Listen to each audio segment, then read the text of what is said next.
കൊട്ടിയൂർ വൈശാഖ മഹോത്സവത്തിന് ബുധനാഴ്ച തിരശ്ശീല വീഴും.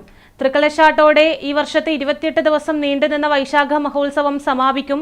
അത്തം നാളായി ഇന്ന് വാളാട്ടവും കുടപതികളുടെ തേങ്ങയേറും നടന്നു. അത്തം നാളിൽ അക്കരെ കൊട്ടിയൂരിൽ സവിശേഷമായ വാളാട്ടവും കുടിപതികളുടെ തേങ്ങയേറും നടന്നു. അത്തംനാൾ ചതുശതം വലിയ വട്ടളം പായസം നിവേദിച്ചു. അവസാന പായസ നിവേദ്യമാണ് ഇത്. പന്തീരടി പൂജയ്ക്കൊപ്പമാണ് ചതുശതം സമർപ്പിച്ചത്. ദേവസ്വം വകയാണ് ഇന്നത്തെ പായസം. ചപ്പാരം ഭഗവതിയുടെ വാളുകളുമായി ഏഴില്ലക്കാരായ 3 വാളച്ചന്മാർ തിരുവഞ്ചിറയിൽ ഇറങ്ങി നിന്നാണ് വാളാട്ടം നടത്തിയത്. ശിവേലി സമയത്താണ് വാളാട്ടം.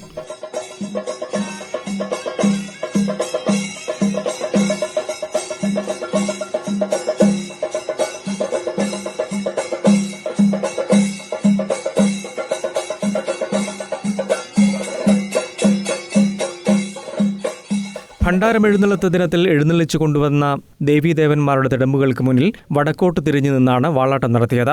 തിടമ്പുകൾ വഹിക്കുന്ന ബ്രാഹ്മണർക്ക് അഭിമുഖമായി 3 പ്രദക്ഷിണം വെച്ചു. തിടമ്പുകളിൽ നിന്നും ദേവചൈതന്യം വാളുകളിലേക്ക് ആവാഹിക്കപ്പെടുന്നുവെന്നാണ് വിശ്വാസം. പൂവറയ്ക്കും അമ്മാറയ്ക്കൽ തറയ്ക്കും ഇടയിൽ ഇടുങ്ങിയ ഭാഗത്തു നിന്നാണ് തേങ്ങയേറ് നടത്തിയത്. കുടിപതി സ്ഥാനികരാണ് തേങ്ങയേറ് നടത്തുക. 1000 കുടം അഭിഷേകത്തോടെ ഉത്സവ ചടങ്ങുകൾ പൂർത്തിയായി. കൂത്ത് സമർപ്പണവും നടന്നു.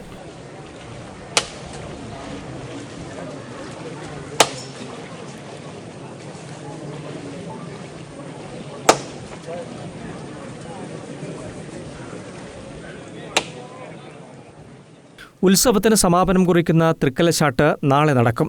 ശ്രീകോവിൽ പിഴുത് തിരുവഞ്ചിറയിൽ ഇട്ട ശേഷമാണ് തൃക്കലശാട്ടം. ബുധനാഴ്ച രാവിലെ വാകച്ചാർത്തോടെ ചടങ്ങുകൾ ആരംഭിക്കും. തുടർന്ന് തേങ്ങാമുറികളിലേക്ക് നാളം പകർന്ന ശേഷം വിളക്കുകൾ കെടുത്തും. ഇതോടൊപ്പം അക്കരെ സന്നിധാനത്തെ എല്ലാ വിളക്കുകളും അണയ്ക്കും. നമ്പീശൻ, വാര്യർ എന്നിവരുടെ നേതൃത്വത്തിൽ ശ്രീകോവിലിന്റെ 4 തൂണുകൾ കടപുഴക്കിയെടുത്ത് തിരുവഞ്ചിറയിൽ നിക്ഷേപിക്കും. ഇതോടെ മണിത്തറ തൃക്കലശാട്ടിന് ഒരുങ്ങും. കലശമണ്ഡപത്തിൽ പൂജിച്ചുവച്ച കളഭകുംഭങ്ങൾ വാദ്യഘോഷങ്ങളോടെ മുഖമണ്ഡപത്തിലേക്ക് എഴുന്നള്ളിച്ച് പ്രധാന തന്ത്രിമാരുടെ കാർമ്മികത്വത്തിൽ സ്വയംഭൂവിലാടും. മുഴുവൻ ബ്രാഹ്മണരും ചേർന്ന് സമൂഹ പുഷ്പാഞ്ജലിയും പ്രധാന തന്ത്രിയുടെ പൂർണ്ണ പുഷ്പാഞ്ജലിയും നടക്കും. പുഷ്പാഞ്ജലി കഴിഞ്ഞാൽ തീർത്ഥവും പ്രസാദവും നൽകുന്നതോടൊപ്പം കളഭവും നൽകും. ഒരു ചെമ്പ് നിവേദ്യച്ചോറും കടുംപായസവും തിടപ്പള്ളിയിലിരുന്ന് കുടിപതികൾ കഴിക്കും. മുളക്, ഉപ്പ് എന്നിവ മാത്രം ചേർത്ത് കഴിക്കുന്ന തണ്ടുമ്മൽ ഊണ് എന്ന ചടങ്ങാണ്. കൂത്തരങ്ങൾ വെച്ച് ഭണ്ഡാരം തിരിച്ചെഴുന്നള്ളത്തിനുള്ള ഏറ്റുവാങ്ങൽ നടത്തും. തുറന്ന അമ്മാറക്കൽ തറയിൽ തിരുചന്ദനപ്പൊടി അഭിഷേകം നടത്തും. അതിനുശേഷം ആചാര്യന്മാരിൽ ഒരാൾ യാത്രാബലി നടത്തും. യാത്രാബലിക്ക് മുൻപ് തന്ത്രിയും പരികർമ്മിയും ഓച്ചറും പന്തക്കിടാങ്ങളുമല്ലാതെ ബാക്കിയെല്ലാവരും അക്കരെ സന്നിധാനത്തു നിന്നും പുറത്തുകടക്കും. ഭണ്ഡാരങ്ങളും വാളുകളും ആദ്യം ഇക്കരയ്ക്ക് കടക്കും. തുടർന്ന് മണത്തറ കരിമ്പന ഗോപുരത്തിലേക്ക് എഴുന്നള്ളിക്കും. News bureau, Peravoor.